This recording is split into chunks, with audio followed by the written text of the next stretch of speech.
En République démocratique du Congo, il existe plusieurs professions, plusieurs métiers, plusieurs fonctions dans notre pays. Ce magazine, Parlons Profession, c'est un magazine qui fait la promotion de toutes les personnes qui exercent bel et bien un métier dans notre pays, de toutes les personnes qui pratiquent une profession, de toutes les personnes qui sont en fonction. À travers ces magazines, vous avez toujours commencé à découvrir toutes les personnes, les professions des gens, le métier des gens, les fonctions, comment ça fonctionne.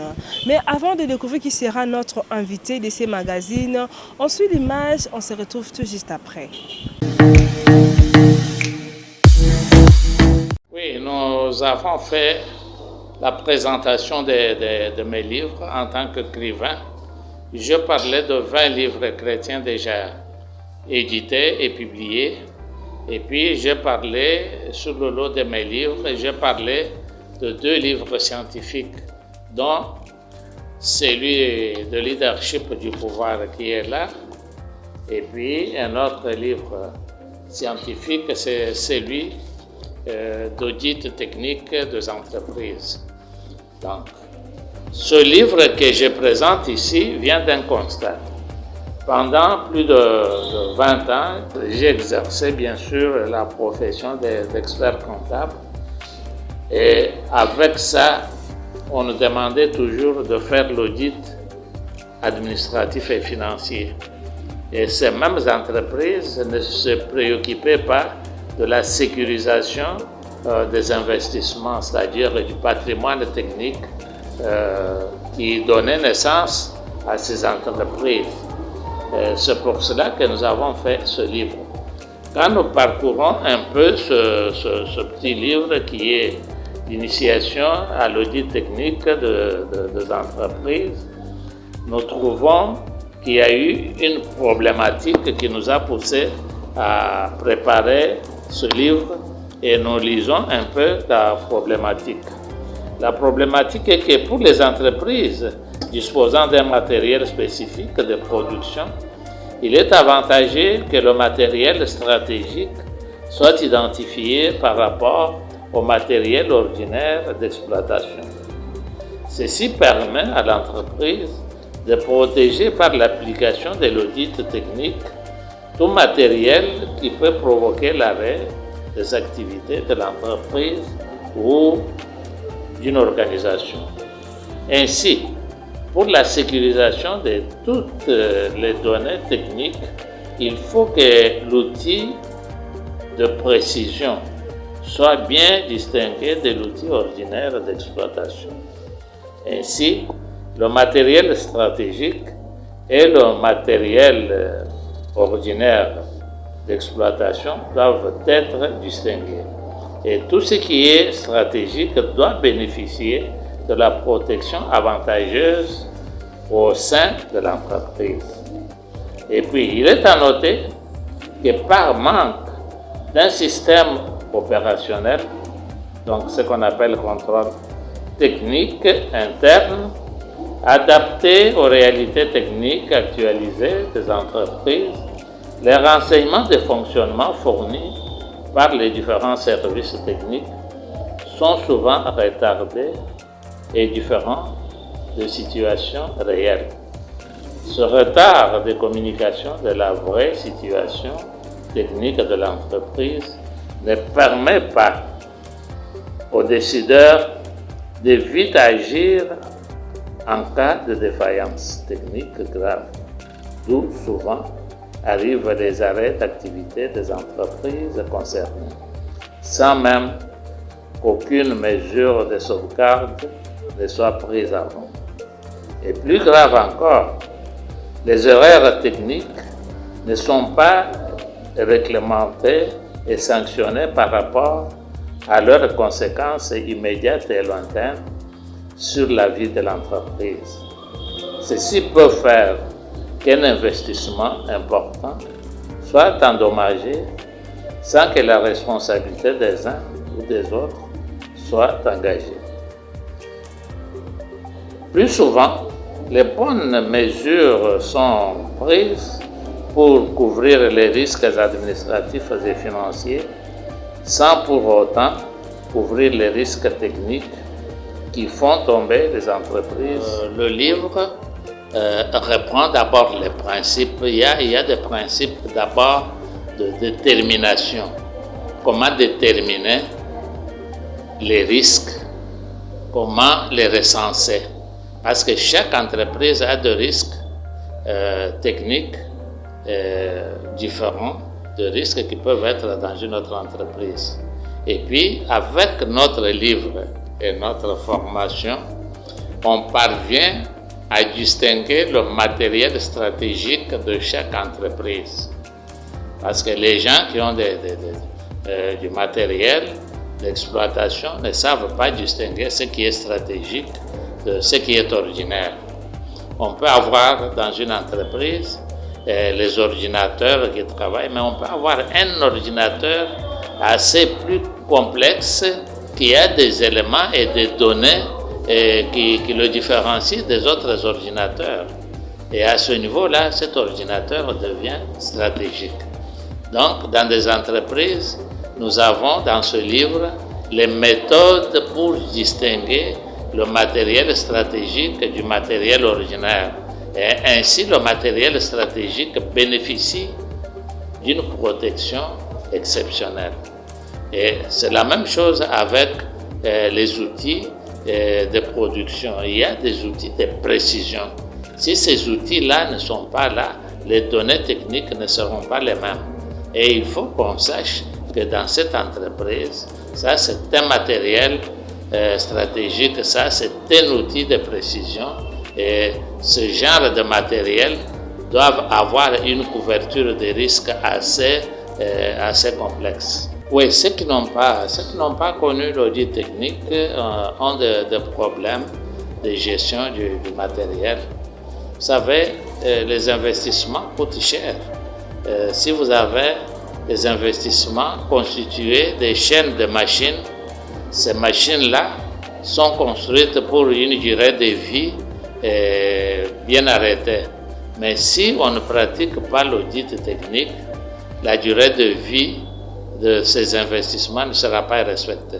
Et c'est pour cela qu'on voit une entreprise qui a un matériel qu'on a dit que ça va faire 30 ans de vie, 15 ans de vie, et dans 3 mois, 6 mois, avant même qu'on gagne tout ce qu'on avait investi sur la production, l'entreprise tombe.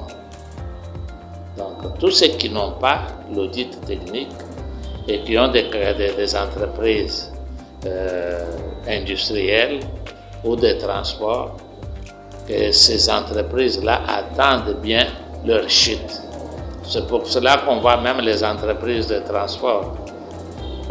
Ce ne sont pas les fonds qui vont faire tourner ces entreprises à la place de l'audit technique.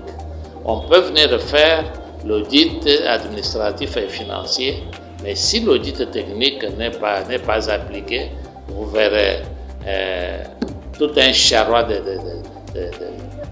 véhicules, même 500 en panne, ça tombe.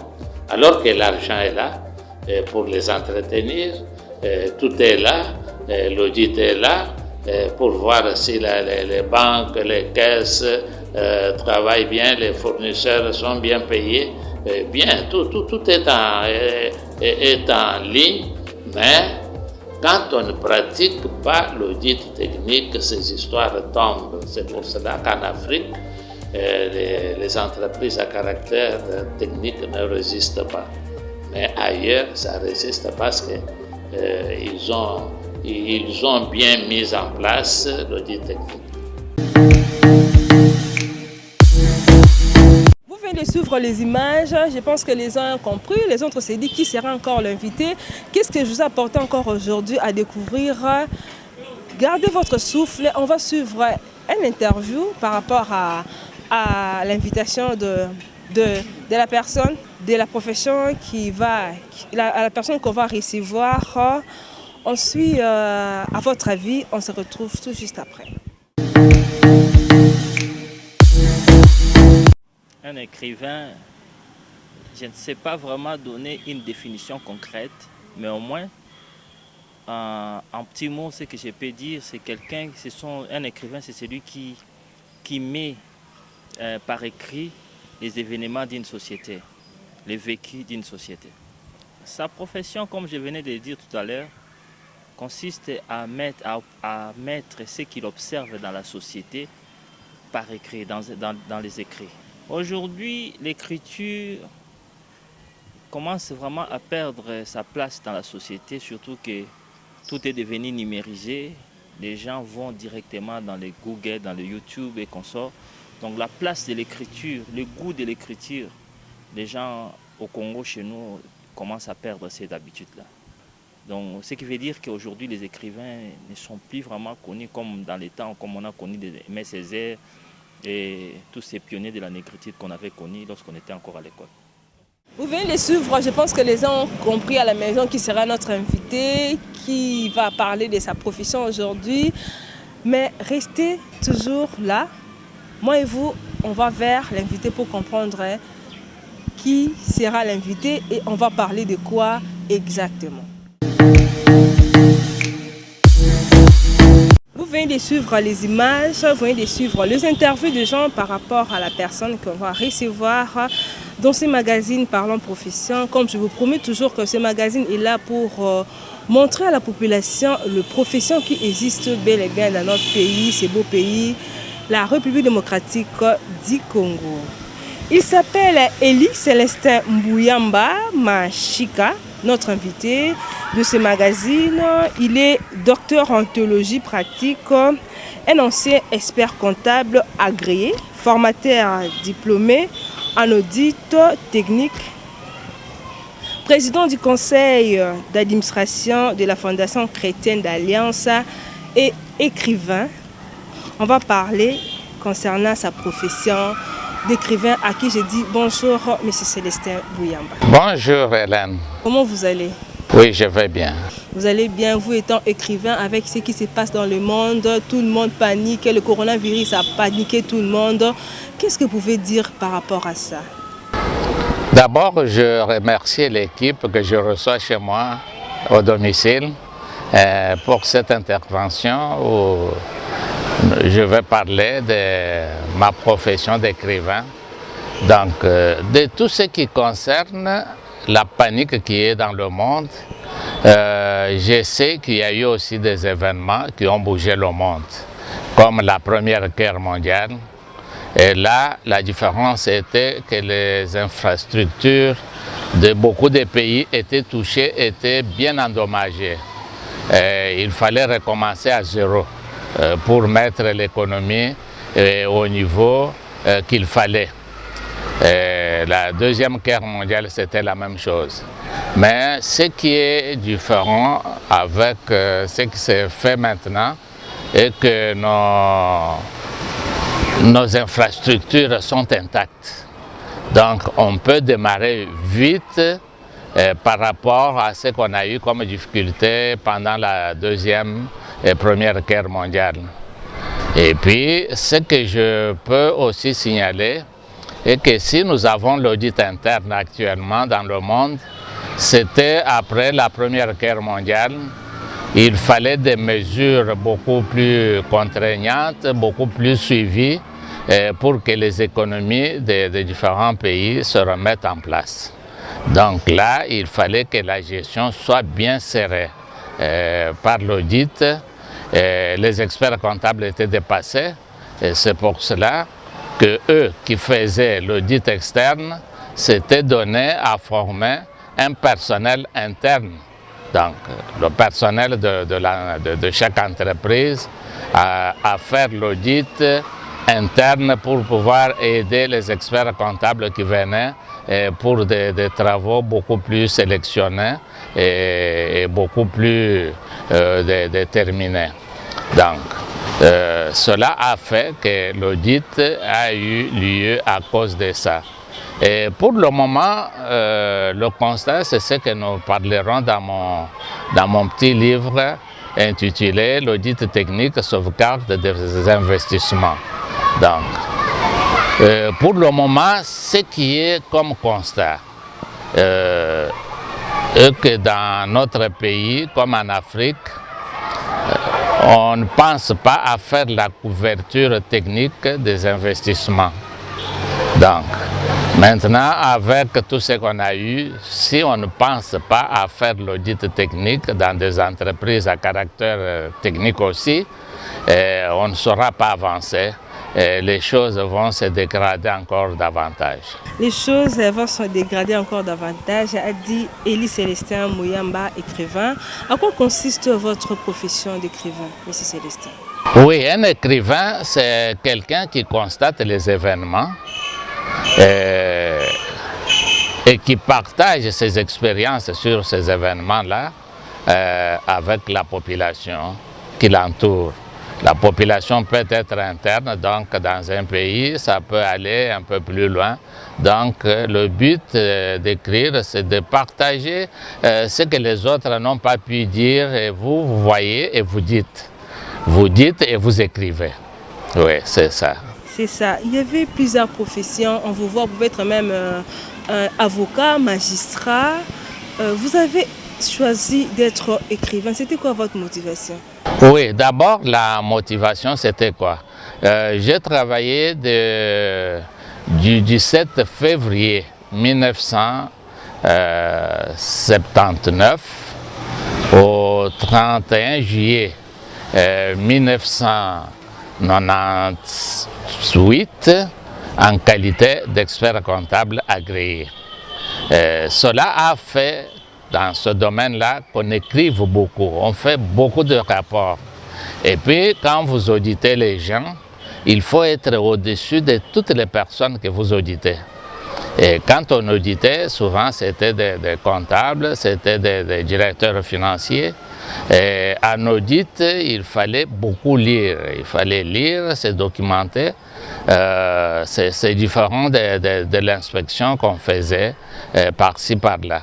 L'inspection voyait un peu les faiblesses du personnel, alors que dans l'audit, on voit les faiblesses du système mis en place pour sécuriser les entreprises.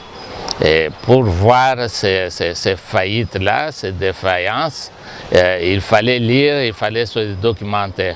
C'est ce qui a fait que je fasse beaucoup de rapports d'audit.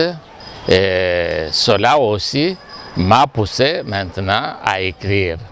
À écrire pas directement dans le domaine de l'expertise comptable, mais j'ai commencé dans le domaine de la Bible.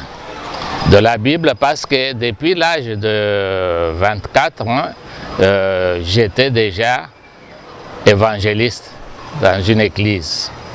En étant évangéliste, je voyais ce que les autres faisaient. J'ai collaboré avec le révérend pasteur Vernon, Jacques Vernon, que j'avais découvert en 1969, quand moi j'avais 22 ans. Et quand on avait tenu la campagne d'évangélisation par l'évangéliste Osborne, là j'ai découvert le pasteur Vernon. Et par après, j'ai eu à l'accompagner dans des campagnes d'évangélisation comme à Bulungu. Dans la ville aussi, je l'ai interprété dans des églises. Cela a fait que je sois aussi un homme d'église. Un an après être agréé comme expert comptable, mon église locale, l'église des Assemblées de Dieu bien sûr, là où j'étais, avait fait que je sois aussi pasteur. Cela m'a poussé à voir aussi les lacunes qu'on avait dans l'interprétation de la Bible. Ça m'a poussé à faire l'Institut biblique. J'ai fait l'Institut biblique, après j'ai fait la licence en théologie. Et avec tout cela, je voyais les lacunes qui étaient au sein des églises. J'avais trouvé qu'il était mieux d'écrire pour aider les autres qui n'avaient pas eu la chance de faire ce que moi je venais de faire. Par après, j'ai fait mon doctorat en théologie pratique, ce qui fait que dans ce domaine-là, vous écrivez, vous publiez. C'est comme ça que j'ai publié presque tous les livres que vous voyez ici, oui. 20 livres chrétiens et 2 livres scientifiques. Okay.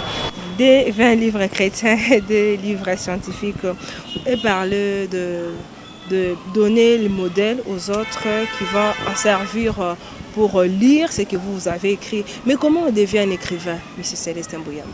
Oui, on devient écrivain en ayant des pensées d'écrire, en ayant les pensées, comme je l'ai dit tout au début là, de partager ce que vous connaissez avec les autres, parce que les autres peuvent lire quelque chose dans un livre et oublier. Mais celui qui est écrivain lit celui-ci, celui-là et celui-là aussi. Et puis on peut faire la synthèse de tout ce qu'on a vu et on publie, on aide les autres. Okay. Mais il y a une école pour suivre cette formation de devenir écrivain, c'est ça? D'ailleurs? Oui. Il y a une école pour suivre la formation, pour devenir un écrivain, pour donner aussi aux autres le goût d'en faire ce que vous êtes devenu aujourd'hui. Jusque-là, il n'y a pas... Vous savez, les écrivains, je voudrais dire, viennent de beaucoup de sources. Il y a des journalistes qui deviennent écrivains parce qu'ils ont fait beaucoup d'interviews auprès des gens. Et ils veulent que cela soit bien connu, bien canalisé dans un livre. Et il y a des médecins qui ont vu qu'il y a les choses de la science de santé qui manquent aux gens et qui écrivent d'une façon à aider aussi les gens à faire connaître ce qu'ils connaissent. Il y a des ingénieurs de différents domaines qui font aussi cela. Mais ce qui est vrai, que quand on devient écrivain, on doit faire un effort de maîtriser comment écrire. Oui, écrire et écrire bien. Et puis là, on se confie parfois à ceux qui ont fait ça d'une façon beaucoup plus professionnelle et on progresse. Élie Célestin Bouyamba, écrivain, d'où provient votre inspiration d'écrire, écrire? Vous avez écrit 20 livres, comme vous avez dit, bibliques. D'où provient votre inspiration, M. Célestin? Oui, l'inspiration vient de manquements qu'on découvre auprès des autres. Ce manquement-là, on dit non, mieux vaut couvrir ceci. J'ai commencé par un livre chrétien qui était intitulé, je l'ai ici, vrai contexte de quelques points difficiles de la Bible. Ce livre, ça vient d'un constat. Le constat de voir que les gens se dispersent dans des églises pour un point de vue biblique. On dit non, ça, vous n'irez pas au ciel à cause de ça. L'autre dit non, nous sommes dans le bon. Alors que tout cela, c'est parce qu'on a sorti ce texte de leur vrai contexte. Et aussi, ce qu'on ignore parfois de la Bible est que la Bible a parlé même des villes qui existaient à ce temps-là. Et quand on était enfant, quand on nous apprenait la religion, quand on nous apprenait à lire la Bible, on croyait que ces pays-là étaient au ciel. Quand on nous a parlé, par exemple, du jardin d'Éden, on n'avait aucune idée sur ça. Répondre aux besoins des autres, c'est même l'inspiration de l'écrivain, l'inspiration de M. Élie Bouyamba Célestin. Je rappelle aux téléspectateurs que ce magazine est là pour promouvoir toutes les personnes qui exercent un métier, toutes les personnes qui pratiquent une profession dans notre pays. Je dis souvent, peu importe ce que vous faites, ce magazine est là pour promouvoir ce que vous faites. Comme aujourd'hui, je suis avec l'écrivain qui est en train de nous parler de sa profession, qui est en train de nous expliquer sa profession, comment ça se passe, d'où viennent ses inspirations. C'est toujours à travers ces magazines que vous allez découvrir ces professions qui existent dans notre pays. Je profite pour vous dire aussi, je parle toujours de Stéphane qui est mon partenaire de ces magazines Parlons Profession. Lui aussi répond aux besoins, comme a dit le pasteur Élie Bouyamba, répondre aux besoins des autres. Lui aussi répond aux besoins des autres concernant les sociétés, concernant les immobiliers fonciers numériques. Là, je parle de la société Stéphane Et c'est elle qui propose des solutions innovantes dans ses projets en utilisant les méthodes de travail les plus récentes, des normes internationales, un personnel de qualité, ainsi que les outils de travail toujours à la pointe de la technologie. Cette société Sifen, lui, s'y répond aux besoins concernant les immobiliers fonciers numériques. Je reviens vers le pasteur Mouyamba, c'est lui qui est mon invité de ce aujourd'hui. On est en train de parler concernant sa profession étant écrivain. Parlons un peu de vos œuvres. Vous avez dit que vous avez 20 ouvrages que vous avez déjà écrits. Vous avez parlé des difficultés, ce qui freine même le travail des écrivains. C'est ça les grandes difficultés. Et parfois, quand je forme les gens, on me demande comment devenir comme vous, comme ça. J'ai dit, il faut lire, il faut vous documenter. Mais le constat est que les gens ne se documentent pas, ne lisent pas. Nous, à notre temps, on lisait, on s'abonnait dans des bibliothèques pour pouvoir lire. Mais maintenant, ce n'est pas le cas. Parlons un peu de l'apport. Quel est l'apport d'un écrivain dans la société? Comme on parle de médecin, le médecin est là pour traiter les malades, les avocats sont là pour défendre. Et l'apport particulier de l'écrivain, c'est quoi dans une société? L'apport des écrivains, c'est de mettre à la portée de la population leur découverte. J'ai parlé à peine de vrais contextes, de points difficiles de la Bible. Il y a des gens qui ne savent pas que le jardin d'Éden était terrestre. Et maintenant, si vous avez mon livre, vous allez découvrir que le jardin d'Éden était terrestre. Il y a des gens, dans le monde, c'est en lisant qu'on découvre des choses. Il y a beaucoup d'intellectuels qui ne lisent pas, mais qui ne savent même pas comment les pilotes passent-ils d'un territoire à l'autre par avion. C'est parce qu'ils n'ont aucune idée sur l'aérodynamique, ni sur la météorologie, pour comprendre ces choses-là. Mais celui qui a lu un livre sur l'aérodynamique peut comprendre comment les pilotes passent-ils d'un territoire à l'autre par avion. Écrire, c'est garder la richesse en écrit. Nous pouvons, cette question, c'est ce que, à travers ce magazine, les gens découvrent vraiment les réalités liées aux écrivains. Comment vous faites pour gagner d'abord de l'argent, étant écrivain, et le fonctionnement pour publier, ça demande quoi? Oui, d'abord pour publier un livre, vous allez chez un éditeur qui va vous dire qu'un livre comme celui-ci doit coûter $1. Et pour la première production, il faut faire au moins 500 livres. Ça vous fait déjà $500. Et vous ne savez pas où trouver les 500, même si vous les avez en main. Quand est-ce que vous allez vendre ces livres-là et récupérer l'argent? Donc cela m'a poussé, nous, dans une structure beaucoup plus organisée, à être éditeur aussi.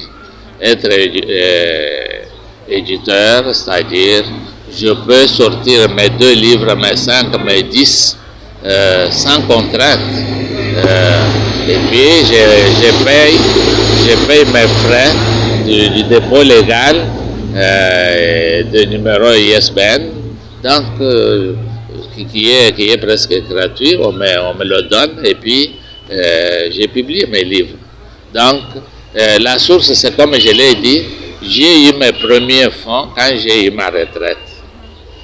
C'est ce qui m'a permis de faire des livres sans dépendre des autres. Mais ces livres traînent. Je vais vous faire voir un livre. Je fais ce livre de leadership du pouvoir. Un livre de 105 pages que j'avais envoyé quand le Premier ministre était Matata Ponyo. Je lui avais envoyé un exemplaire et son cabinet m'avait reçu pour les félicitations. J'ai envoyé le même livre ici aussi parce que c'est un livre très important pour les dirigeants. Je l'avais envoyé aussi au président Obé Minaku qui était à l'Assemblée nationale. On m'avait reçu, son cabinet m'avait reçu et j'ai même la lettre de félicitations pour ça.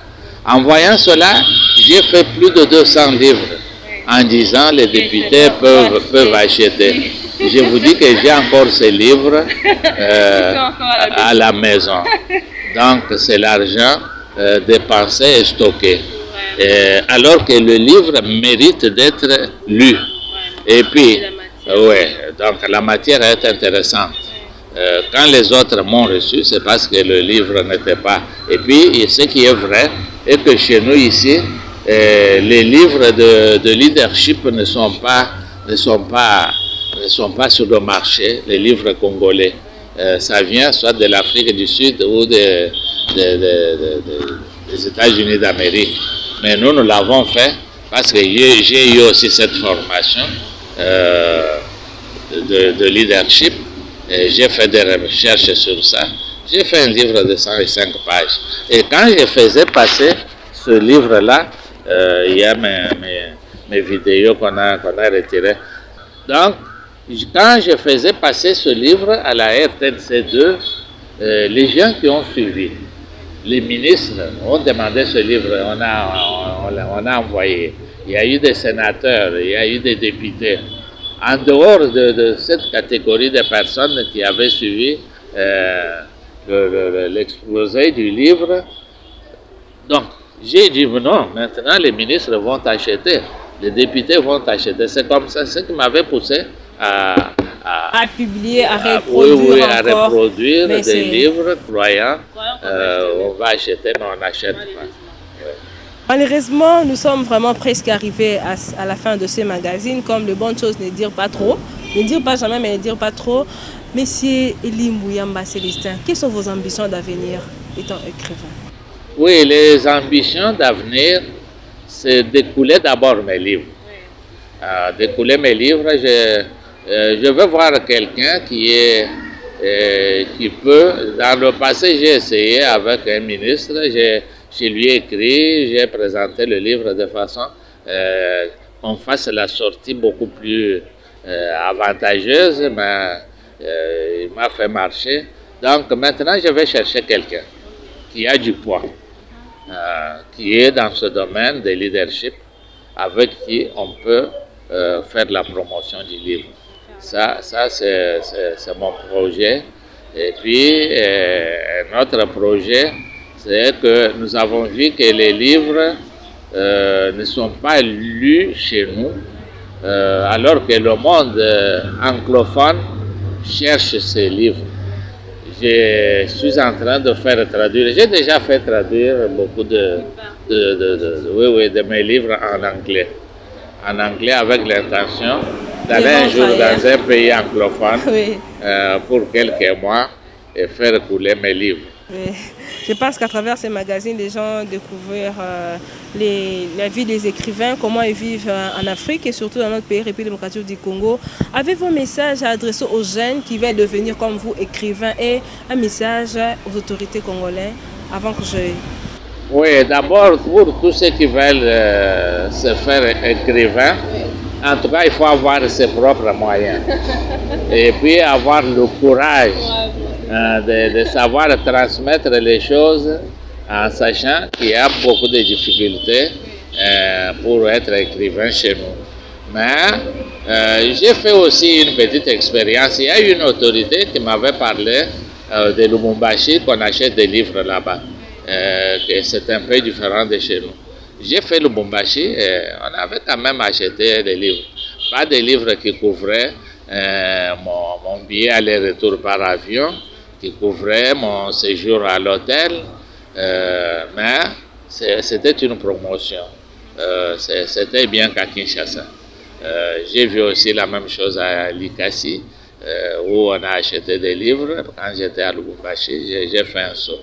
Donc, et pour les autorités, je crois qu'on ne devient pas directement politicien meilleur si on n'est pas bien documenté. Donc, nous parlerons d'une façon beaucoup plus approfondie de leadership du pouvoir qui est ici. Je recommande aux autorités de chercher ce livre de leadership du pouvoir qui va les aider. Les députés, les sénateurs, les ministres, essayez d'avoir ce livre, vous ne serez pas déçus. Il y a eu ceux qui l'ont eu, mais qui m'ont même félicité. Merci beaucoup, M. Célestin Mbouyamba Mashika, pour votre disponibilité. Vous avez accepté de vous découvrir auprès de la population, de parler de votre profession qui n'est pas donnée à tout le monde. Malgré, ça fait beaucoup de temps que je vous cherchais, au moins, on a pu faire. Les gens découvrir votre profession. Les jeunes ont eu le courage d'en faire, mais c'est ce qui m'a vraiment attiqué parce que vous avez dit qu'il doit avoir le moyen et le courage. Merci pour votre disponibilité. Il s'appelle Élie Célestin Mbouyamba Mashika. On était avec lui, docteur en théologie pratique, ancien expert comptable agréé, formateur diplômé en audit technique, écrivain, président du conseil d'administration de la Fondation Chrétienne d'Alliance. C'est lui qui était notre invité de ce magazine. Il a parlé de sa profession étant écrivain. Il est encore écrivain. Son plus grande ambition est que, avant tout, que tous ses ouvrages puissent se terminer. Merci à tous les téléspectateurs de ces magazines par leur profession. Vous êtes très nombreux à suivre ces magazines. Je dédie ces magazines d'aujourd'hui à tous les habitants de la commune d'Ngalema et aussi les habitants de la commune de Kinshasa, Barumbu et aussi à Brazzaville parce que vous nous suivez tantôt plus tôt à travers ces magazines. Merci à mon équipe technique. Là, je vois Etisangui, je vois Enoch Daya, je vois M. Ali qui nous a assisté, malgré que je ne connais pas les noms. M. Ali, je vois Joe qui nous a assisté aussi. Merci à mon partenaire, M. Guilain Moukassa Matondo, le propriétaire de l'entreprise Sifen, que j'ai dit souvent.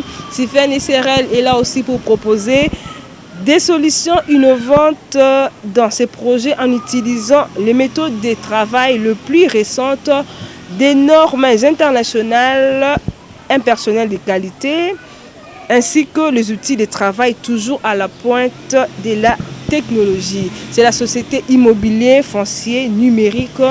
Vous qui avez besoin vous avez besoin des services liés aux immobiliers fonciers numériques, la société Sifen est là pour vous servir. Il suffit d'appeler à ces numéros qui sont au bas de vos écrans. Vous allez être en contact avec la société Sifen. Consultez-nous sur notre page Facebook Parlons Profession en RDC avec Hélène Diamond-Alelo.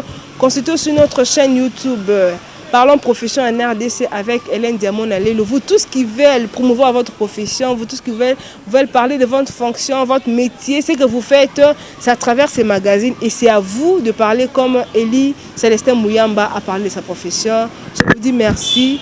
On se retrouve très prochainement. Merci à Fiston Ilang, libaniste congolais, l'idéologie de Allons seulement. Bonne chance à vous dans tout ce que vous faites. Moi et vous, je vous dis merci et on se retrouve prochainement et à très bientôt. Merci.